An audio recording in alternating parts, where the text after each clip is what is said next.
At 10, those bar inspections happening now in downtown McAllen. Tonight, several bars are still without electricity. Their power shut off, their permits revoked.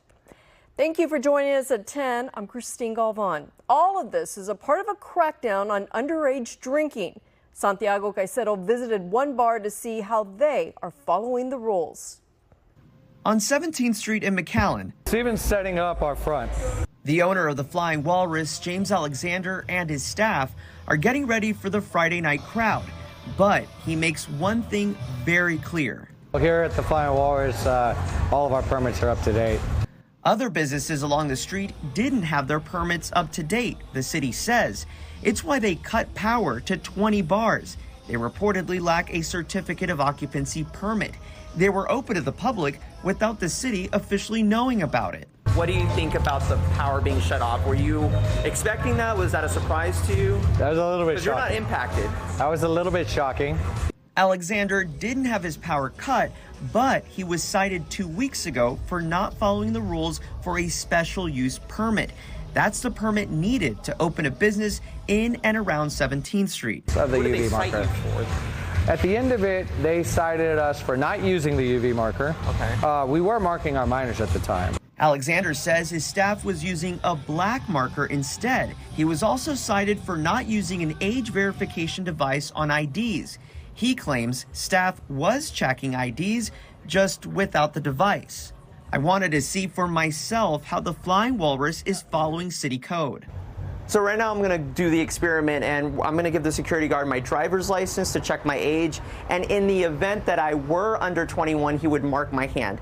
I am over 21, but we're going to check out that marker just to see how that looks and how that works. I gave him my Texas driver's license and it showed my age is 34 and that my license is not expired. I was marked with a UV marker only to show us how it works. It's going to ask you to verify whether or not before you enter. Then a second security guard checks my ID again and checks that the X on my hand works under the UV light. There we go. And now I'm able to be inside the business. And according to the owner, there's more security guards inside.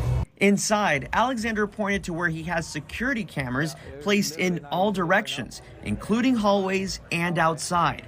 All of it required by the city for a special use permit. A few blocks down on Chicago Avenue, we came across McAllen code enforcement officers taking pictures of the outside of a bar and talking to a worker at the door. Code enforcement then moved inside to continue their inspection. The city's increased enforcement comes after a police officer was assaulted while breaking up an after-hours street fight.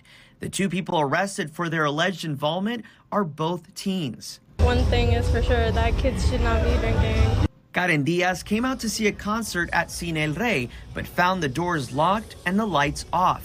The city says the business did not have a certificate of occupancy.